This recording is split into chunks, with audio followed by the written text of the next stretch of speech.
Although this country is less than 60 years old, this place can date its origins back to the beginning of civilization, this land of milk and honey. The Civil War is over, and the people here are once again rebuilding this extraordinary place, which I want to see before it is swarming with tourists, which is why I've come to Lebanon.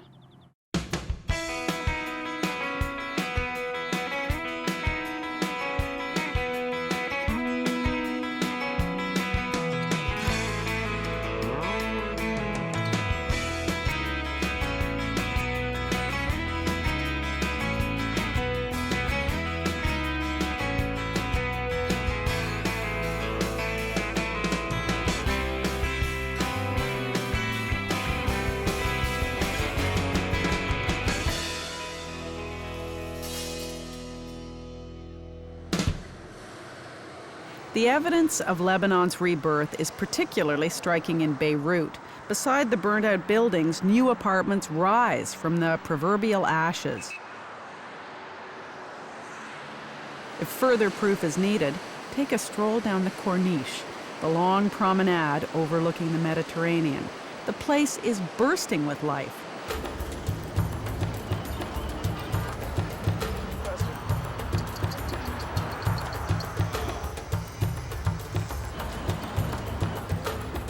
This is gorgeous. Just the most beautiful place to walk and the most wonderful view. Photo? I want to take a quick shot? yeah, take my picture. That one. So like this? Yes. So how do I get it, the picture? Like this, yes. Like this? Ready? Yeah. Smile. Good. How much? 5,000. 5? Yes. 5? 5? 5 yes. Wow. هونيك ب 3000 5 يلا صار تمثيل. 5,000 sounds like a lot for a little Polaroid. That's funny. Nice. Yeah. What do you think? Take picture with the rock crochet. No. I will let. No, I will no. give. Lebanon is a small country, just over 10,000 square kilometers. You could fit it into Lake Ontario, almost twice in fact. And there's a lot more to it than Beirut. The country is steeped in history, and much of it is still intact. The one-time Roman city of Baalbek will blow you away. But first, time out for a coffee break. Corniche coffee. Whoa, that looks pretty strong. Oh my gosh, that looks really strong. When'd you make this? Is it good? It's really strong. It's delicious. I'm gonna go get something else. Thank you. Woo, that is so much better. You know how coffee came to Beirut? In 1526, a guy named Ali learned that his father, who was a pious mystic, had died in Mecca. So he went off to the holy city immediately, lived in Arabia, adopted many of the local customs there, came back to Beirut 15 years later and couldn't kick the coffee. So he brought all these beans back from Arabia, and thus began in Beirut the Cafe Society. Beirutis wandering around, relaxing, a far cry from the dark days of the Civil War. The before and after posters say it all. The city is close to regaining its title as the Paris of the Middle East.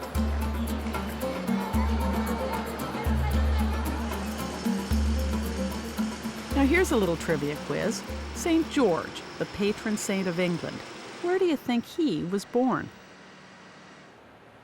St. George was born in Palestine and served with the Roman army in Britain. He converted to Christianity and was martyred in 203. But the legend about him is that Beirut was being terrorized by a monster, and so the king of the city offered to sacrifice his daughter to get rid of it.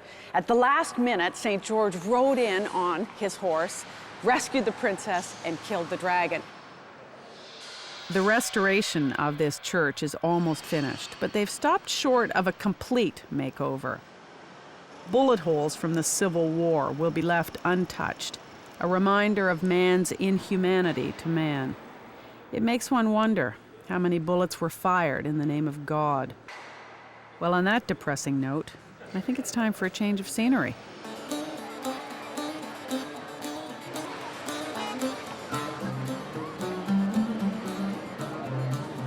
Surprisingly enough, most of the beaches in Lebanon are private. This is one of the rare exceptions, although very few tourists would come to this town to laze about in the sun. For starters, there's the Crusader Castle, built by the Franks in the 12th century. Check out the cannonball embedded in the wall, a little souvenir left by the Royal Navy. The circular stones near the base of the castle give us a clue that this was not, in fact, the first building erected here. These are Roman columns, recut and reused by the Franks, an early example of recycling. This wonderful Crusader castle would probably be the centerpiece of any city historically, but this is Byblos. This is one of the oldest continuously inhabited cities in the world. And what you see around here are the Phoenician ruins. These remnants go way beyond. They've been here 8,000 years. The Phoenicians' most important contribution to us was in the form of their alphabet, which they created, the first linear alphabet, which was taken by the Greeks, which formed the basis of our alphabet and our written communication. Also, the word Bible comes from the word Byblos. All that comes from here. One thing that strikes you about Byblos is that after all these years, people are still coming here, some to visit, some to stay.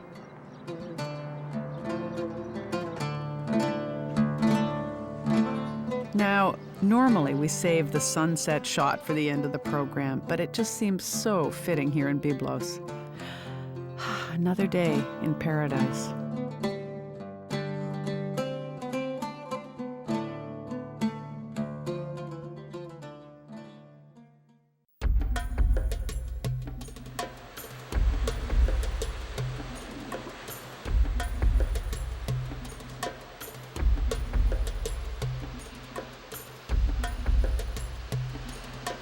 Today, I'm heading to the southern part of Lebanon and the ancient city of Tyre.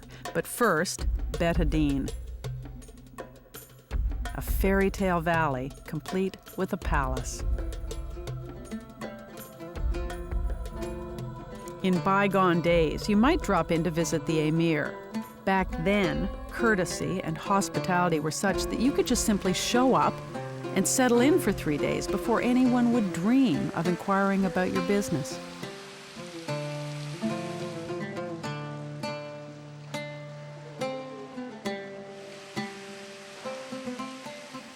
This is the reception room where you would finally get to meet with the emir, which is such a better name than king, don't you think? Because it's so much more exotic. Anyway, he'd be over there smoking on his water pipe, and you would lounge on these cushions until the time came to do your business.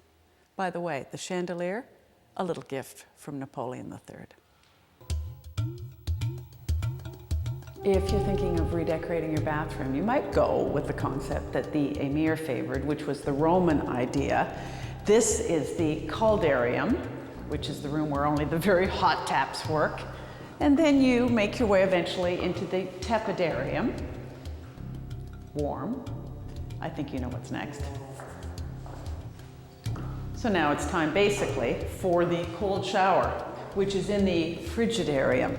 And this water is really cold. But what do you need after 3 baths? Well, you need a rest, of course. So this is the final room, the relaxarium, I guess. And this is where you come, wrap yourself in a towel, sit back, talk about politics, the price of olives, losing weight. Some things never change. A quick stop at Jazin and a chance to see the 40-meter waterfalls. Okay, so it's not Niagara, but you have to admit, it's pretty.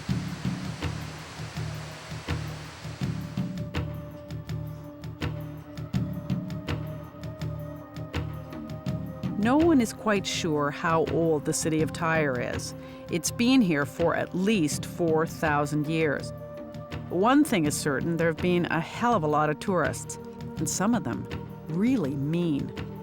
So many people have fought over this piece of land. The Assyrians tried to take it from the Phoenicians. King Nebuchadnezzar, the Babylonian king, spent 13 years trying to conquer Tyre and never could. This was one of the few places that Alexander the Great had any difficulty. It took him 7 months to get here. Then came the Romans, who left this great triumphal arch. After the Romans came the Arabs, and then Crusaders back and forth, and Byzantine, and then Ottoman, and then French. And the Israelis were occupying this land until the year 2000. Of course, after a hard day's conquering, the Romans liked nothing better than a relaxing day out with the family. This would have been a huge day at the races. 20,000 people in these stands. Can you imagine in Roman times as the chariots whipped around this hippodrome, which is the biggest and best preserved hippodrome in all the world. And the chariots used to fly around those stone markers that still exist at the end there. Now it's just the people of Tyre doing it for a morning jog.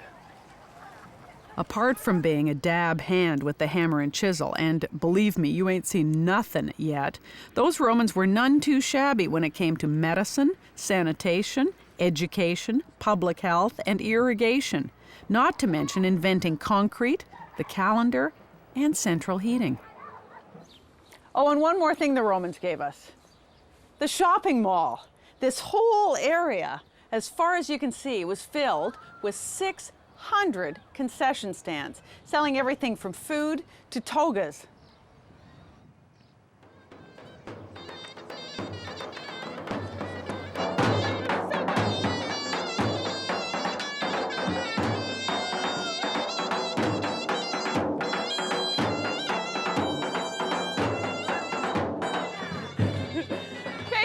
Walking down the street of this really gorgeous little village north of Beirut up in the mountains called Farharta, and this party breaks out. So I'm thinking, like, the food is one thing and the Iraq is something else, but this is Lebanese hospitality. This is so fun, and I'm gonna get this dance if it kills me.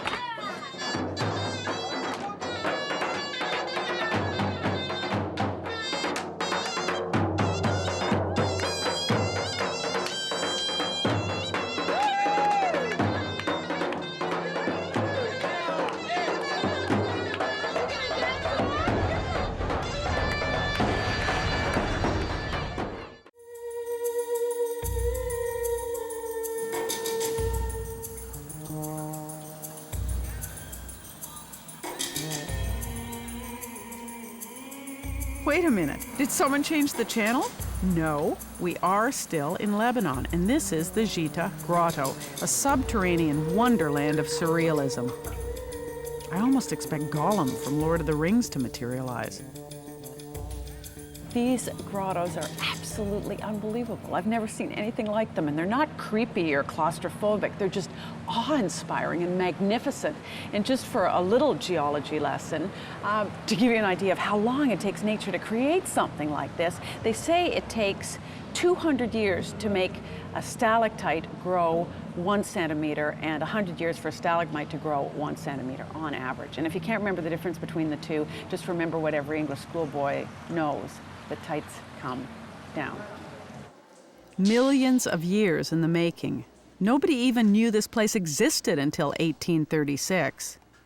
It took almost 150 years for it to be truly explored, and what they discovered is almost 9 kilometers of caves on 2 levels. Walking through the upper level, it's hard to get your head around the fact that this is real.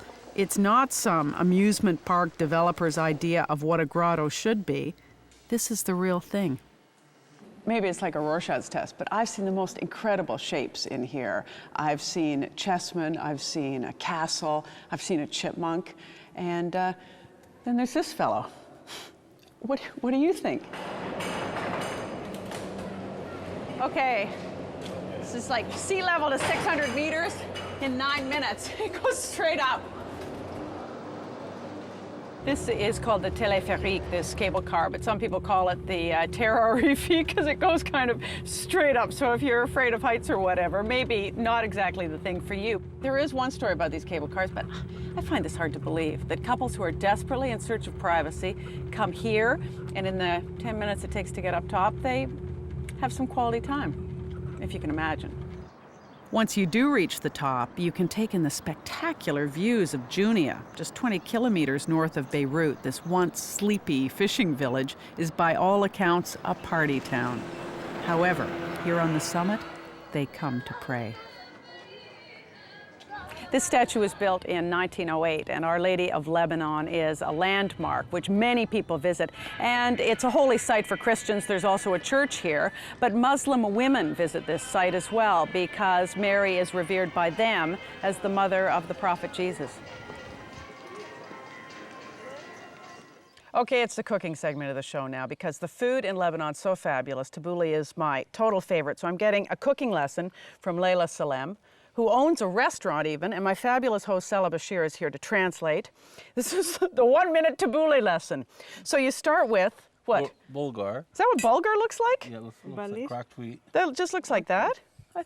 Yeah, 2 big tomatoes. 2 big ones, okay, I'll remember that. Don't you love this? The parsley's all chopped, cleaned and chopped. Yeah? Depending on how much you like parsley, you can always adjust it as well. But tons of parsley, which is parsley. hugely healthy, and God, that looks gorgeous. Then the chopped onions. Yeah, I like onions. Salt. Fair bit of salt. Layla loves her salt. Yeah, I like the salt too. A little bit of pepper. Okay, pepper. Looks so easy when she. Mint. Oh, so there's chopped mint in it. Chopped mint as well. This has been so good. I've been eating this constantly. Oh, this is a ton of lemon juice. The whole thing? The whole thing? The All right. whole mint? Yeah. Okay. Okay. How much? Just. Well, Sorry? the region is known for its olive oil, actually. So this is where. Hold on. Let's see what Let me it taste some. God, that's good. Leila, I'm going to make this at home, I swear to God. That's right. Throw it in with the lettuce leaves. We got the garnish already done. I think Martha Stewart will eat her heart out. It was once known as Heliopolis, the city of the sun, and it's home to the largest complex of Roman temples ever built. This is Baalbek. This has been a sacred place since the Phoenicians were building temples here 2,000 years before Christ. But the Romans, when they came, wanted to show the people of the East that they were the greatest empire ever. So they built grander temples here than they built in Rome. This is what it's supposed to look like. This is the best preserved Roman temple in the world, and it's twice as high as the Parthenon in Greece. It has stood standing there for almost 2,000 years. Now, the locals have a very good reason for this. That's because this is the temple of Bacchus, who is the god of wine. So whatever gets thrown at it, an earthquake, a disaster, it's able to wobble and still stay standing. To give you an idea just how strong, when this column fell over in an earthquake, the wall didn't budge an inch.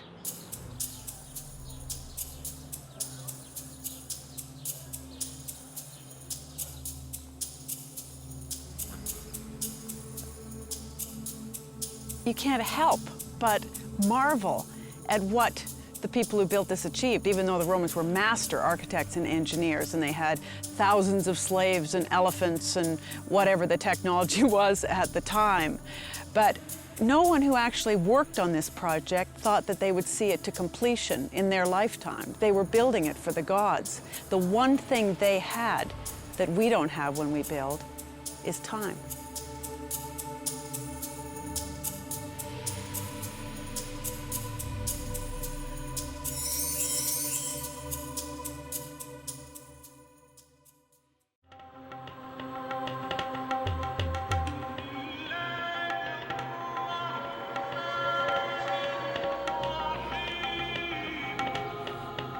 And ever has it been known that love knows not its own depth until the hour of separation.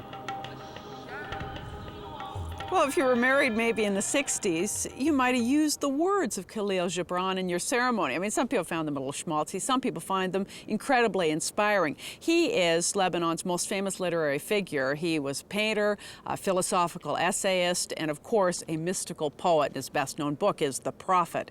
He died abroad in 1931. His body was returned to this beautiful village up in the mountains, and it now lies in a museum named for him. Even if you don't like Gibran's work, it is worth the stop at Bishare, if for no other reason than to soak up the scenery. It's on the way to the Cedars, and you cannot visit Lebanon without seeing the Cedars. These are the most famous trees in the world, the Cedars of Lebanon. They're mentioned in the Bible 100 times. They were used to build Solomon's temple. They tell the story of this country. This is Arz El Rab, the Cedars of the Lord, the oldest and most important grove. There are 4 trees here, older than 1,000 years. Many efforts have been made to preserve them. In 1876, money was sent to build a wall around them by Queen Victoria. Once upon a time, this whole mountain was covered with cedars. Today, it's forbidden to cut down any of those that remain. When one of the cedars was struck by lightning, rather than remove the dead tree, it was transformed into a piece of art.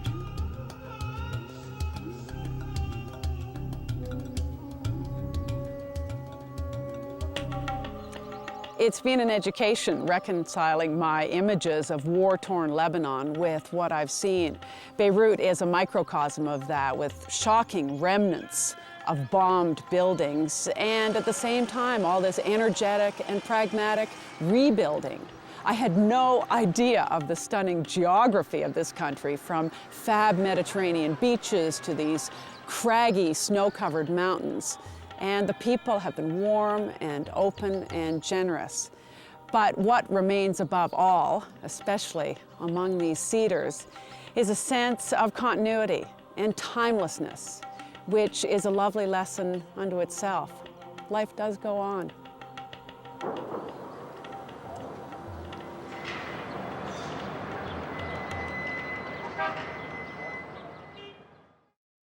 Oh, God! What have you got there? I'm calling the suitcase Moby Dick these days. I seem to need all these clothes. I hate traveling so heavy. We'll put 2 heavy tags on this one today. And I'm gonna let the baggage guys know that you're here again with Moby Dick. Hold on, I've got a little one. They'll like this one. Oh, This okay. one's just, makeup and underwear. One out of 2 ain't bad. And room for shopping. I don't understand why you don't do all your shopping there and take nothing but empty suitcases.